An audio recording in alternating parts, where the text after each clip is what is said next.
Hey there. You're listening to the John Candy and Rick Moranis Are the Greatest Actors to Ever Live podcast. But seriously, Prod is dead. Read it and weep. Read it and weep!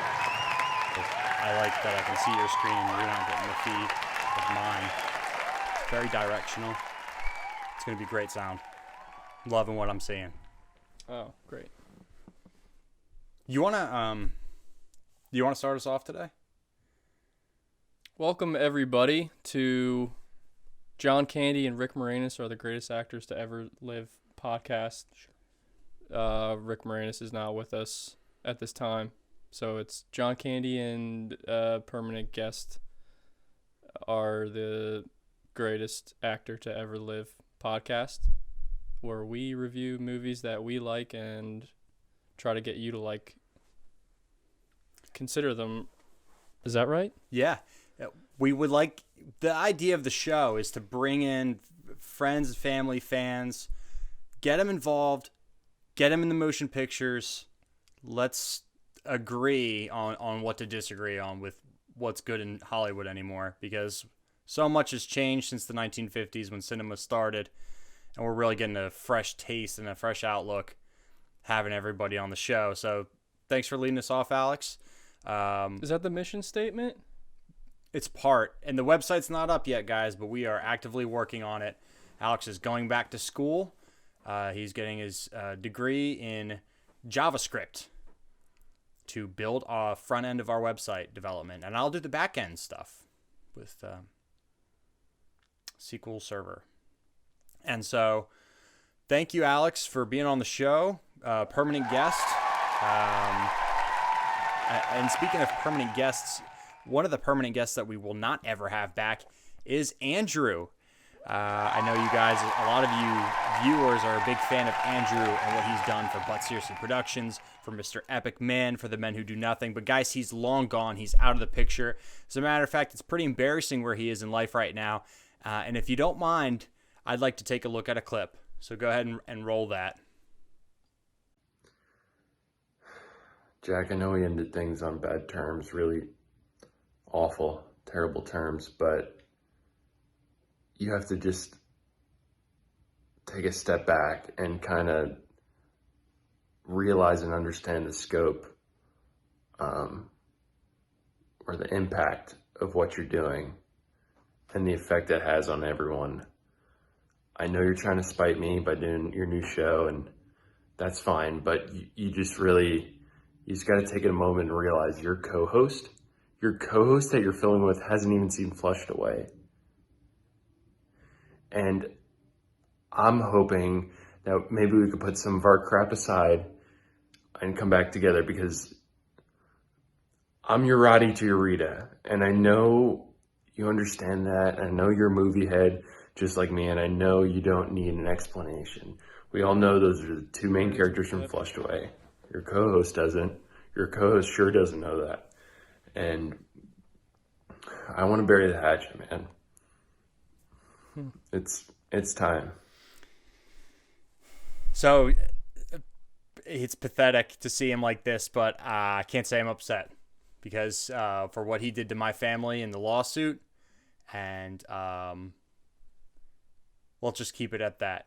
We'll keep it civil and we'll go forward, moving forward. And speaking of moving forward, we're going to go right into the movies, and we're actually going to have the Ron Perlman man of the house lead off today. And so, Alex, why don't you go ahead and what movie do you have for us today? What kind of cinema gold? Do you guys have celebrity lawyers? Are we allowed to? It's just a yes or no. You don't have to say it. Okay. Yes. Okay, let's get into the movies part of the movies podcast. The first one that I have here is Ghostbusters Afterlife. Comes out in 2021. We got a sneak viewing of it, and it stars Paul Rudd, Bill Murray, Finn Wolfhard. The plot is when Dan Aykroyd gets the Busters back together, the Ghostbusters are back again. Hallelujah. Then a single mother and her two children move to a new town. They soon discover that they have a connection to the original Ghostbusters and their grandfather's secret legacy. Tune in for ghouls, goblins, and grandparents. And it's directed by Jason Reitman. Wow, one of my favorite directors, Jason Reitman. He's more or less an up-and-coming director, but you might have seen him. He directed one of the other Ghostbusters movies with the all-female Ghostbusters cast. Oh, yeah, that was him. And another one that he directed in the last couple of years was he co-produced Avatar. Hey. And so he's been busy with James Cameron, and he's been on the move. A lot of good stuff coming from him. You liked this movie a lot better than I did. Kid, to shed some details on why? Well, they're busting ghosts as usual, and I just like that they're sticking to, the classic kind of gimmick of sucking them up into the vacuum. Yeah. I don't know what kind of vacuum it is, but I'm just drawn to that kind of vacuum ghost kind of relation. I love the movie for different reasons. And Paul Rudd is great. He's not an ant in this one, so that's I'm appreciative of that whole thing about him. He's a funny guy. Okay, so the whole sticking to the traditional grassroots of Ghostbusters, which is one of my favorite movies ever, the original Ghostbusters. They kept the suits the same. Everything, there's exactly what Alex is saying, hitting it hard. They do a little thing in this movie that I'm not a fan of. And so you're talking about the traditional, we're getting the ghosts in, we'll bundle them up. Keeping Bill Murray paid. Keeping him in the loop. And Dan Aykroyd, one of my favorite actors ever. However, one thing I didn't like about Ghostbusters is the fact that they're now making people that are busting the ghosts are becoming the ghosts. So Paul Rudd is a ghost. I don't know if that's we're supposed to talk about too much spoilers here. Paul Rudd becomes a ghost, and for 2/3 of the movie, Paul Rudd is the ghost that they're getting. And to me, that's not utilizing Paul Rudd's talent the way it should be. It leads to some good comedic relief. It does. But Paul Rudd is such a star, you want to utilize Paul Rudd's talents, right? You want him to be real. And why not use someone who already is a ghost like Paul Walker instead of Paul Rudd? Well, right? I just don't know. That's a tough... Just think it could have been better casted. Still love the movie. Should have cast a ghost, huh? Should have cast a ghost. Yep. And so for me, loving the movie, really appreciating what the director is doing, I'm going to give it 7. I'll give it 7. I'll give it 8 stars out of 11 stars for Ghostbusters Afterlife. I'll give it 4 stars because I hate sequels. Let me tie into that point. This is now the 4th installment of Ghostbusters. 4th or 5th? 4th. And so, do you consider that a sequel? You consider a sequel upon a sequel upon a sequel a sequel? Or is that, at that point, is it just a series? I don't think it's a series. It's not, it doesn't feel like it's premeditated at all. It feels like they're just, like, pumping them out when they get people...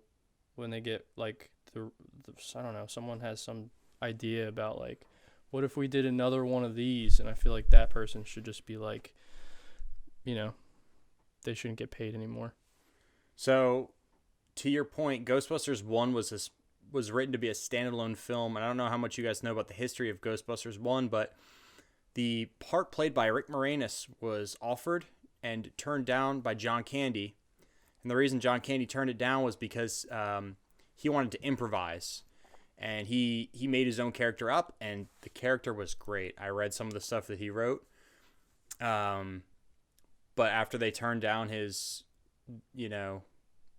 basically they said you're not a credible author, which ticks me off to no end. He actually offered, he said, in my stead, why don't you cast Rick Moranis, which is how Rick got the call and got the role, because he wasn't even in consideration. He was actually not even on their list. And this is all true. You can look it up. But John Candy turned down the role, and that is why Rick Moranis is even in the movie. And that's why he's no longer in the name of our podcast, because he can't even get his own roles. So cheers to that. And I love John Candy. I give Ghostbusters Afterlife a 9 out of 11 and wish that John Candy was still in it. That's all I got to say. I'll give it a 3 because it's a sequel and it sucks. I will agree with you, man, on the sequel stuff. Absolutely. I mean, how much more appreciative would you be of Ghostbusters if there wasn't a bunch of junk ones that came after it? Okay, so my primary example with sequels being terrible, and actually I can't fully speak to this, but I can speak to it enough. I don't know if you saw The Hangover 1, 2, and 3. Now, I saw the movie when it first came out, and I'm embarrassed to say it, and it was funny. And then I saw it on TV. I won't watch that movie. It's rated R. I have to watch it on television, regular television. I watched it. I don't think it's that funny, but I know 2 and 3 are awful. How do you make the same story, which is a very obscure story the first time, 3 times with the same people? I'm going to give the Hangover series, in general, I'm going to give it 0 out of 11 stars. Popcorn. I'll give it a 5. Oh, all of it? As one entity? As one big entity? Give it a 3. Because I think the first one, yeah, it was funny and it deserves some beef in my rating. Put a little meat in the rating, but still, the only takeaway from that is that we know that Zach Galifianakis is one of the funniest men on earth, and we also know that Todd Phillips is a great director. Went from The Hangover to The Joker, 2019 Joaquin Phoenix, which would have been part of our Bat segment today, but we have gotten a little sidetracked. Well, yeah, what were we talking about before the Joaquin Phoenix? Talking about The Hangover, talking about Hangover. Yeah. I feel like it's like I think that they went ahead and made the sequels because it was a good cast, and that it felt like they wanted to get them back together, and they could write any kind of dumb, like, I don't know, situation that happens when you black out. Yeah. Type thing. It's too easy. They should have let it alone. It would have made the first one way better. Yep. Like, you got to think about how your legacy is going to be without making it like 8 movies. I mean, 3 movies, but the 2 were too much. Too much. Yeah. It was fine. It would be way more fine if it was just one. I would agree. Speaking of one and dones, I think I'll go for my movie review. And this is a 2021. Just watched this one right before the show. I'm excited to bring it to you guys. It's called Mortal Kombat. Did you say mix-cited? I'm excited. McDonald's nut. Oh, You got to bleep that. I love Mick Jagger. And his performance as Jack Sparrow's dad in Pirates of the Caribbean 3. Cool. Mortal Kombat's 2021, starring Jessica and McNamee. And I loved this movie. And fighters fight to establish dominance and bragging rights. Only one fighter for honor.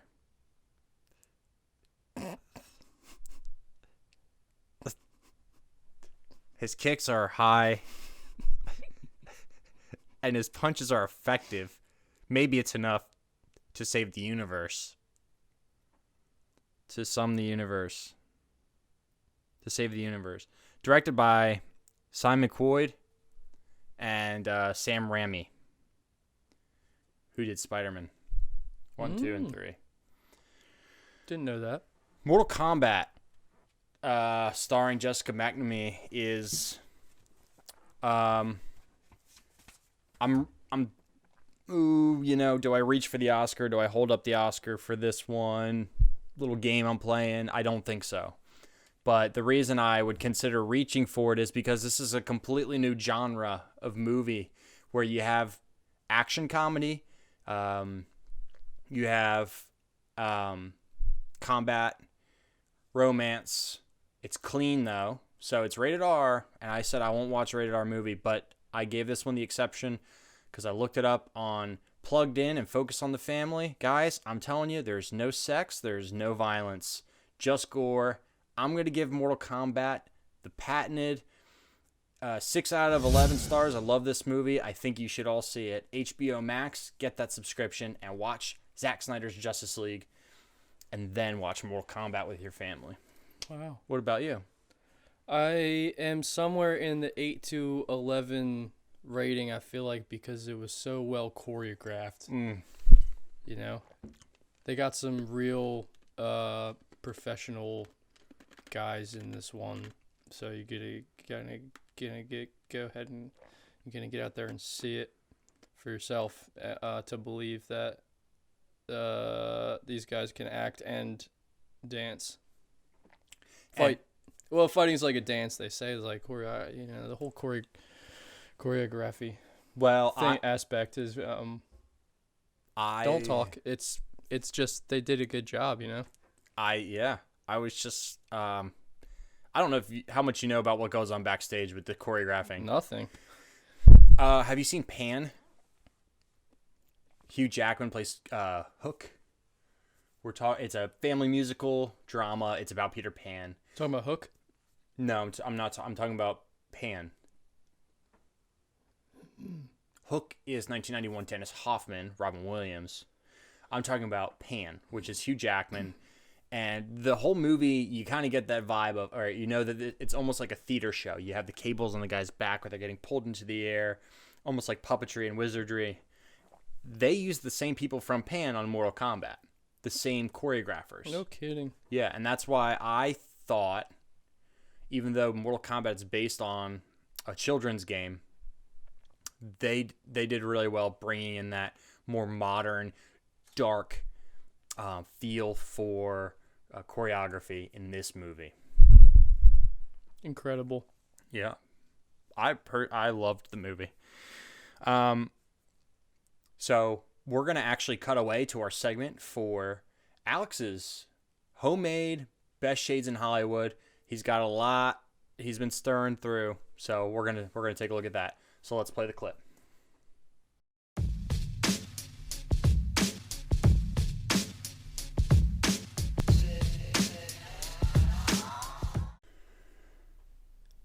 So we're back. We're going right into the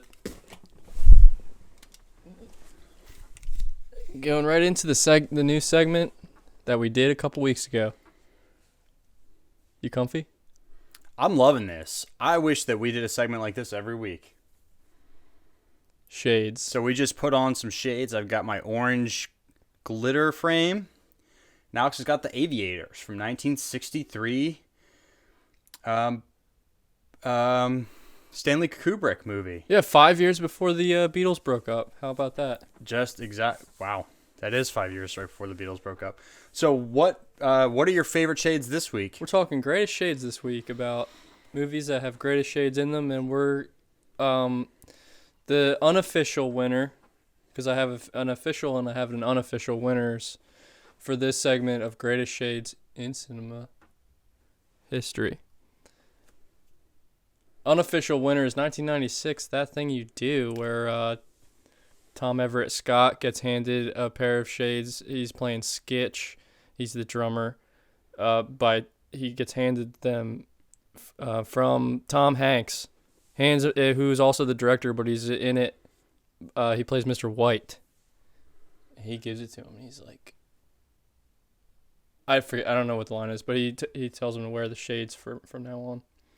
It's good shades. Shades coverage. That's the unofficial winner.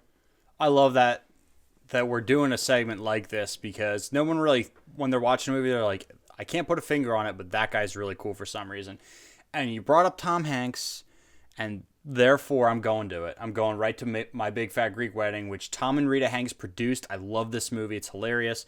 And the thing I want to point out about Greatest Shades segment for this is her brother in the movie. The main girl's brother in the movie kind of has like a Donnie Stevens vibe from Even Stevens. He's kind of Mr. Cool, Mr. Athletic, Mr. Sports. And there are a couple different scenes where he rocks into the kitchen wearing his greatest shades. And he's definitely on my list for greatest shades in Hollywood.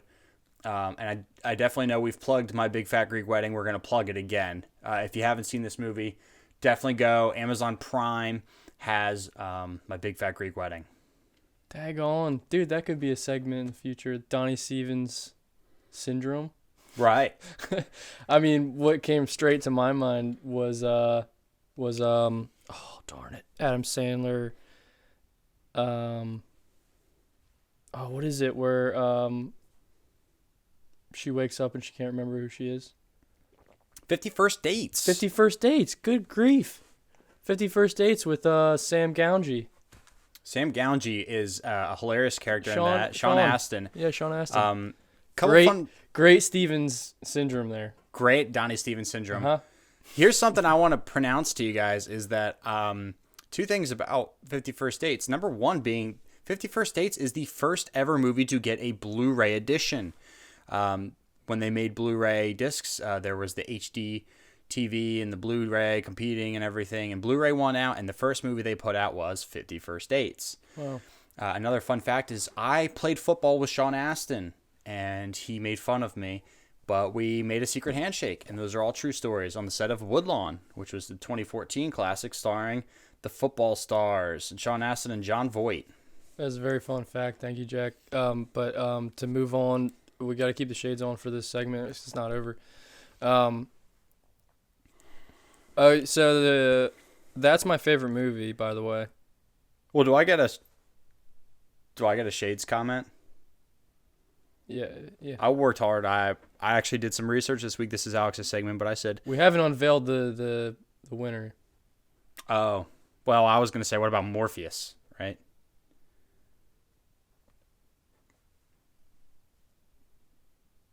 From Men in Black. From Matrix 1. Morpheus. B. Lawrence.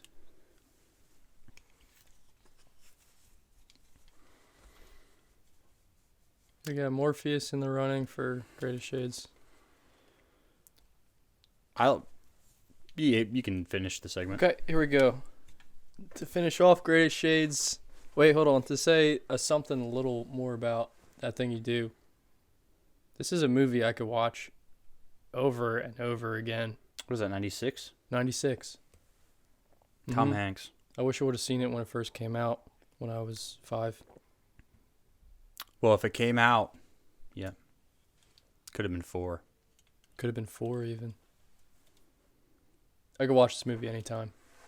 .com. He has actually said that to me before, and I have turned down his request to do that because if I'm going to watch any movie, it's going to be 1982's Tom Hanks, John Candy Volunteers, which stars a young John Candy. Any shades? Couple shades in there. Thing about John Candy is a fun fact, if we can just go to this real quick, is that John Candy actually hated wearing sunglasses because he thought that the darkness of the shades kind of brought dreariness into life, and he wanted to see life for what it was, which was bright and cheery. So that's a fun fact about John Candy. Thank you, John. I don't know if the camera has do we have a good shot on this hat down here? If we could just get a punch in. We have this hat. It's a Batman Forever. This is actually from the movie set that I paid a lot of money for on eBay. And so we're going to go into the Bat segment right now because putting Alex on the spot for a little game. Let's cut away. Didn't finish my segment, but that's fine. So it's Bat time.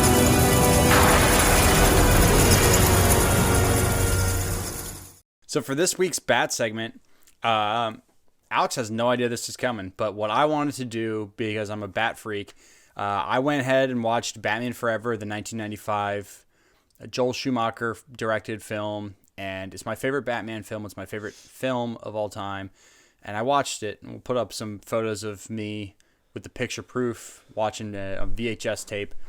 But I wanted to go down, and I'm going to give Alex 5 Batman characters, and I want him to name them in order for which he likes these characters, which he thinks is the best. And that's an overall, right? We're not saying who looked the best in the bat suit, who was the funniest, who was the tallest. We're just going to go, who's the best overall Batman?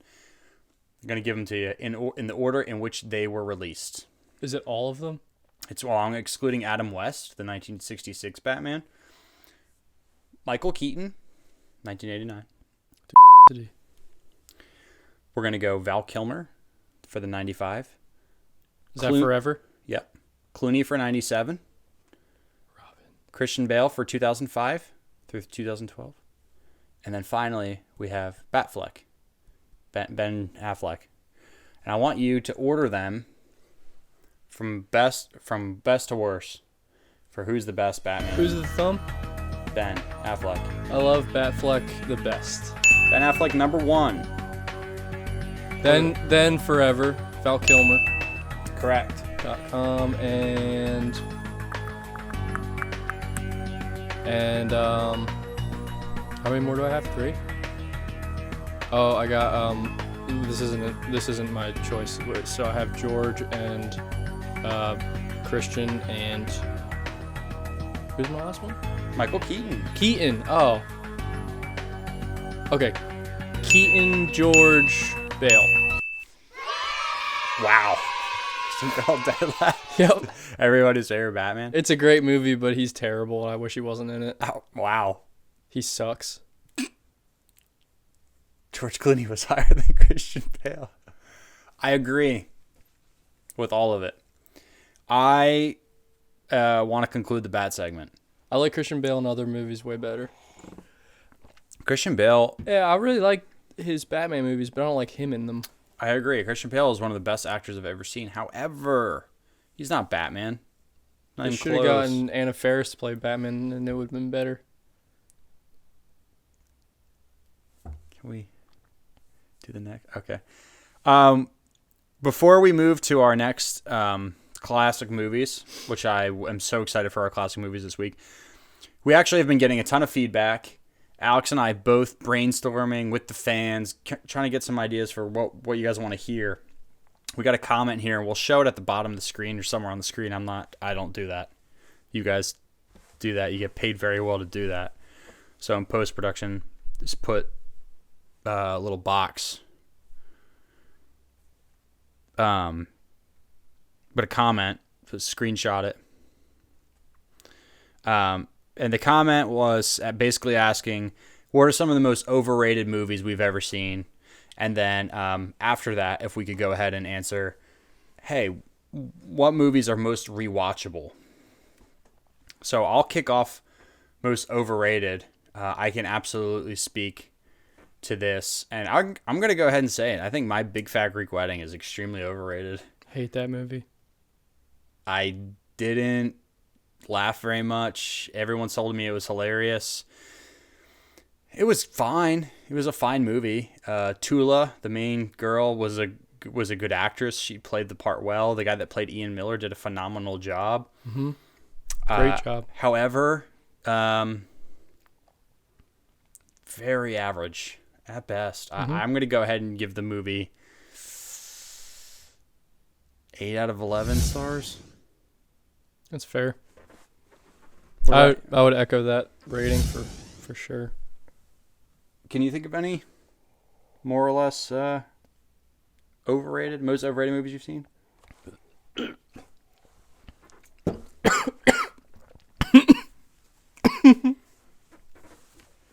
Yeah, I can.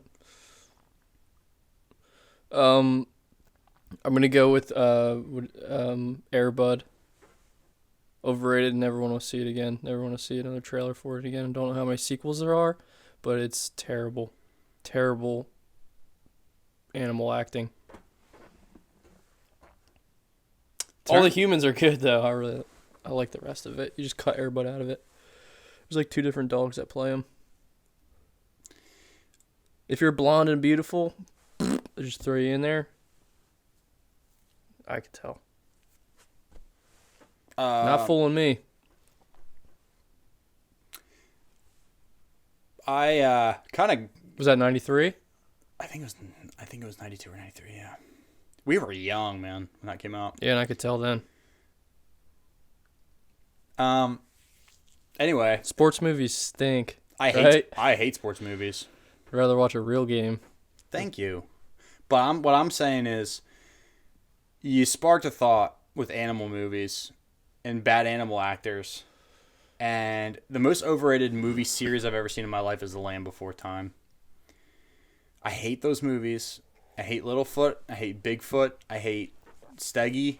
I hate all those characters. I think that the humor is terrible. I think if you really pay attention as an adult, you can see how perverse it is in their language. A lot of insinuations that are just disturbing. I hate all those movies. Every time they would come on Cartoon Network, when they would do a little movie special, I would turn it off. And I would go pop in a VHS of Balto, which is good animal acting and fun and adventurous. So I hate those movies, to answer your question. Thanks for writing that in. So do you not like Finding Nemo? I don't consider... I feel like that's the current version of Land Before Time. Well, that's different. Because I don't consider amphibians the same as I would As fish. No. Okay. That's not what I meant. I'm sorry. I don't consider amphibian movies like Finding Nemo the same as I consider prehistoric movies like the other one, Land Before. Fish can get pretty old. Yeah, some of them. They have really bad memories. So can parrots. So do you know that there's a breed of parrots that doesn't fly? One breed. Anyway. So yeah, do you have any other overrated movies? I know that could be something we draw out for a long time because there are quite a few. I feel like I should have some coming to me. On the spot. Get Out. Get Out? Yeah. The movie was terrible. I didn't see it. I don't watch thrillers anymore. It was bad. There's a lot of bad movies out there. Get Out was really bad. I remember just being like, oh, this has so much potential, and it was so lame. Oh, that reminds me of a thriller that came out. I don't know what year it was. Probably like 2012 or something. The Village came out, and M. Night Shyamalan. seemed like everyone loved it, and I watched it, and I think I feel like my memory is that I pretended to love it. That's what happened with me and Shrek when I watched it with the Petrella twins. Oh, yeah, cool. I hope they didn't watch this. Very cool. No, we have 2 viewers. They're the ones that comment on the videos. That's just on YouTube. We get a lot of hits on Vimeo. And we get them on the headset. So, yeah, the other question was most rewatchable movies, and I'm just going to throw it out there. Anything John Candy's in, anything Ron Perlman's in. Dude. And Mr. Deeds. I was going to say Cool Runnings. Cool Runnings, 1993. It's like a huge rewatchable anytime. I go watch like a half hour of it and have a great rest of the day. I think no matter what. Any upbeat, cheery movie is very rewatchable because you could just put it on in the background too, and it'll just give you that, that was a fun moment. And I just realized that the producers put Fortnite on our table for movies. That's like Toy Story 1, kind of. What, this? Yeah. I could watch that pretty much always. I've never seen it. That Thing You Do. 1996. Very rewatchable. Dumb and Dumber, 1994. Batman Forever. Pirates of the Caribbean 1. Mm-hmm. Toy Story 1. Lord of the Rings 1, 2, 3. Lords of Dogtown. Lords of Dogtown. Across the Universe. Definitely. Silence of the Lambs. Sure. I watched that a little more when I was single. Haven't seen it since I got married. Probably. Your wife would hate it. Feel a little different. Don't watch Prisoners then. Yeah, I think I'm not going to. Yeah. No good. Well, it's an amazing movie. Prisoners is an amazing movie. It's really bad for your soul because it makes you sad. It makes you very upset. So thanks for commenting, guys. I want to see more comments on those YouTube videos. I want you guys to comment as much as you can. We almost got up to 1 million likes on our last Instagram video, we got almost up to 1 million likes on our last YouTube. I'm not getting any of these numbers. Yeah, we're doing really well. The show is taking off without Andrew. I like these C-3PO statues. C-3PO statues, we're going to actually go ahead and we're going to cut to your little brother segment. So, Alex has a little brother, and he loves movies. And unfortunately, he loves Star Wars movies. And Alex said if I want to live at his house anymore, I have to put his little brother in the show. So play a clip of... We'll call his segment Star Wars on Rogue.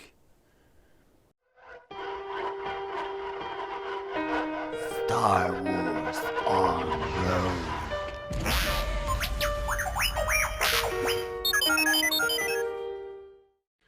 What's up, guys? Jonah Penny here. This is the second installment of the Star Wars podcast, Star Wars segment of the podcast, where we focus right now on Anakin's flaws in the movies. One thing we missed in Phantom Menace is when he hijacks the starship, and then he goes up in space, and then he goes into the bigger starship, and he blows it up, and he does it pretty much all himself, and he's like 12. That's pretty much just got to put that in the same context as him pod racing, because someone his age, let alone a human, they don't really succeed in pod racing. So it just shows his attunedness to the Force and his kind of pick it up and go know-how. Jumping forward, way forward, we're going to go all the way up to when Anakin is put in charge of security over Padme, and they go to Naboo. Now, this is her home planet, so she really opens up about how great growing up here was, and he's kind of hesitant at first, but then he really gets into the emotion of it and the romance that they start to share. Now, despite the cheesy dialogue and like him like not liking sand, it's important because it showcases him opening up to someone, which in this case two things happen. One, he becomes obviously romantic with Padme. They're a couple now. And the second thing is he starts thinking about his past and his mother, and how he promised he would go back to save her, and now so many years have passed. Now he has the strength to save her, and he's just like, we gotta do it. I messed up. We gotta go save my mom. So they head out. Oh, we're out of time. We'll pick up with the women and children next week. So, may the 4th be with you. Thank you, Ted Binkley, for the segment that you continue to bring us joy in Star Wars. A lot of info. And we are loving everything we're getting about Anakin and R2, who is actually... R2, what? The character. Who is actually voiced by the same actor that played Darth Maul. Little known fact. Ray Fiennes? Fiennes. No, not Ray Fiennes. I'm going to go ahead and start us off with the classics from the couch. Time to saddle up. It's my classics from the couch. And it's going to be Phonebooth 2002, starring Colin Farrell, Kiefer Sutherland, Katie Holmes, and Forrest Whitaker. Stu steps into a ringing New York City phone booth only to get caught up in a conversation with a mysterious voice that claims to know what Stu is wearing, and he has a gun. So it's directed by Joel Schumacher, who we just addressed as the resident Batman director. Phone Booth 2002, thriller, suspense, action, fun, and romance. I love Colin Farrell in this. He gives a great performance as always. One of his better ones since A Brave New World. And I think Colin Farrell is long overdue for one of these. And I'm expecting him to get it either in this movie or I'm expecting him to get it for The Batman, the 2022 movie coming out starring Robert Pattinson. And so I am excited for Colin Farrell. Phonebooth 2002. My favorite scene comes when he first answers the phone and just doesn't know who it could be. So I'm going to go ahead and give this movie 11.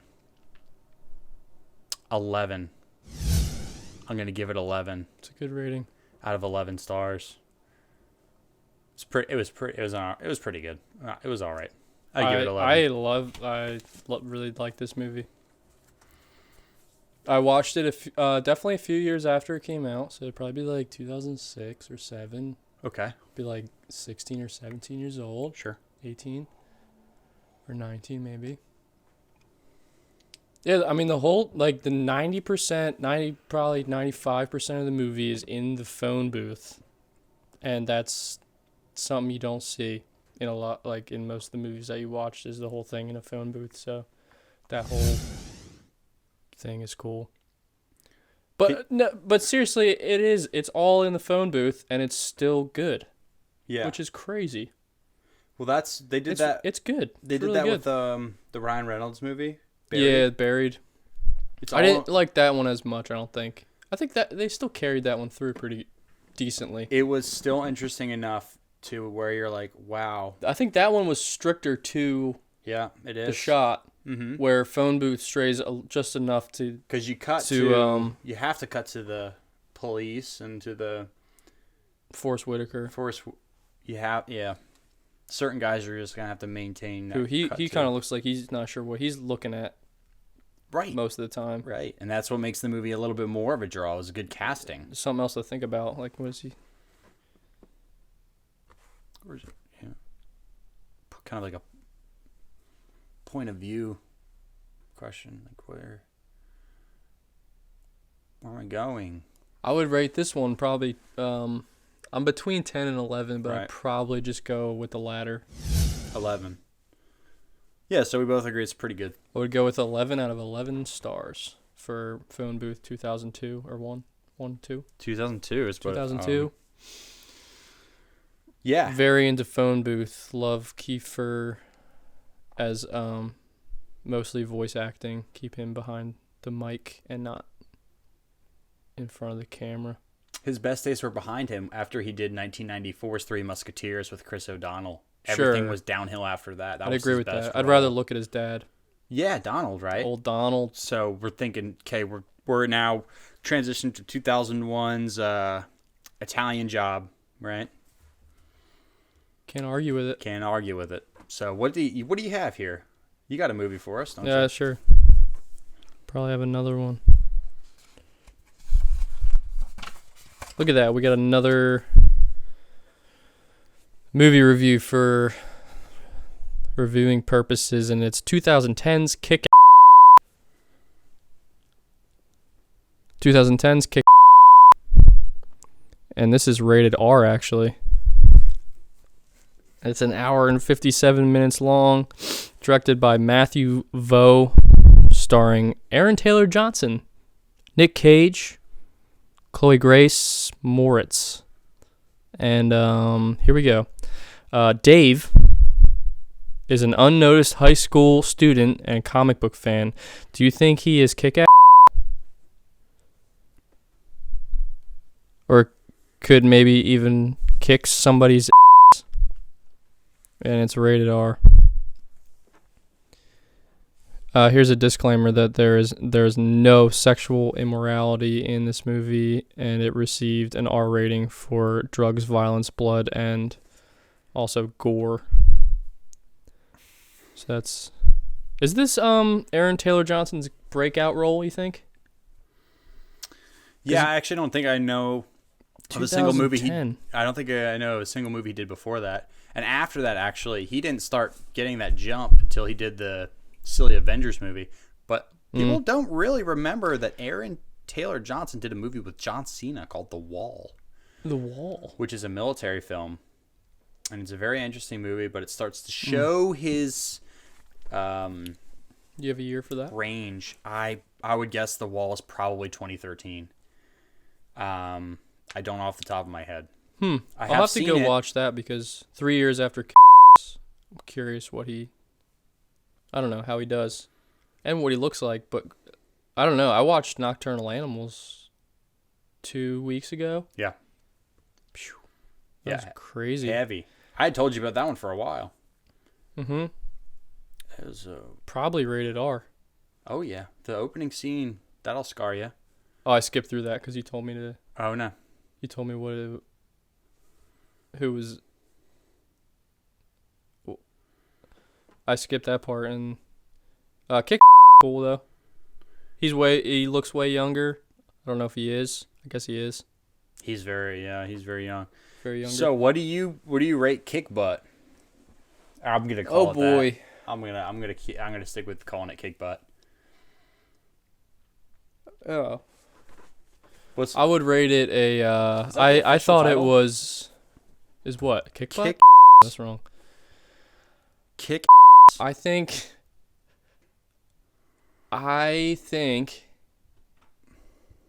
that it is a great movie to watch by yourself, not with your family. Maybe just with a buddy. Kick.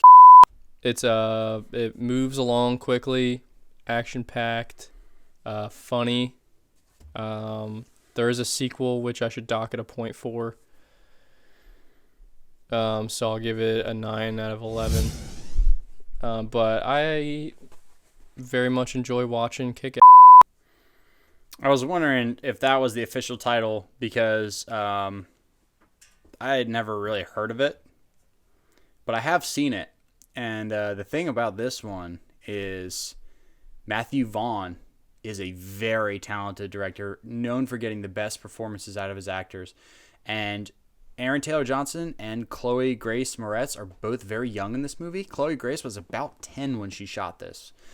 And he is just known for bringing the best out of her. She went on to do very good work in The Equalizer, starring Denzel Washington. Oh, with the numbers.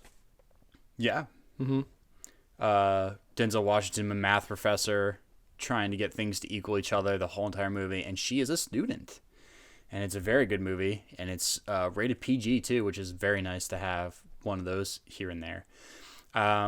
So I love this action sequence of the fighting. I love this Matthew Vaughn directing. And I love this passion project. So I'm going to give Kick-Ass... I'm going to give it a 5 out of 11 stars. And I'm going to give it an extra star for 6 out of 11. And the reason being because opposite of what you're saying, I'm going to give it a 0.4 for the sequel because it was good enough to get a sequel. And I think it should even get another sequel. So I'm going to dock it again and put it up to a 7 out of 11 stars. I would watch it just out of curiosity of Jim Carrey. Colonel Stars and Stripes. So, do you know I love superhero movies, and I'm sick of Marvel. So, whatever else I can get. We've always known that about you. Sick of it. Even though he was a Marvel hero, but he died in it. I'm sorry? Aaron Taylor Johnson was I thought you were talking about James Carrey. Silver Streaker, where he runs around really quickly naked, or he wears a silver. I have a problem remembering if he's the one who's the naked one or the other guy who's in X-Men 3 who runs really fast and they do slow-mo shots and he puts his clothes. I don't know. They're two different guys. Okay. Mm-hmm. Quick Bullet and Quicksilver. X-Men. Does that mean they used to be men? Yeah. It was part of the LGBTQ plus movement. They're the ones who kicked it off. X-Men First Class was actually the first movie where they had an all gay cast. That makes sense now. Mm-hmm. Ian. Yeah. And Ian McKellen and Patrick Stewart. So, I've actually been told that we have a bit of a celebrity calling in for our Guest of Cinema segment. They actually withheld the information from me and who it could be. Alex and I are going to watch it here on our little screen, and we're going to play that here. My personal guess, you can take a guess too. I'm going to guess it's Anthony Hopkins. So I think that that's who they got for the show. I'm really excited to see what the Guest of Cinema is and what they've reviewed.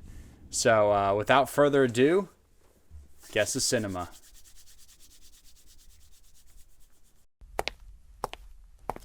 Guests of Cinema.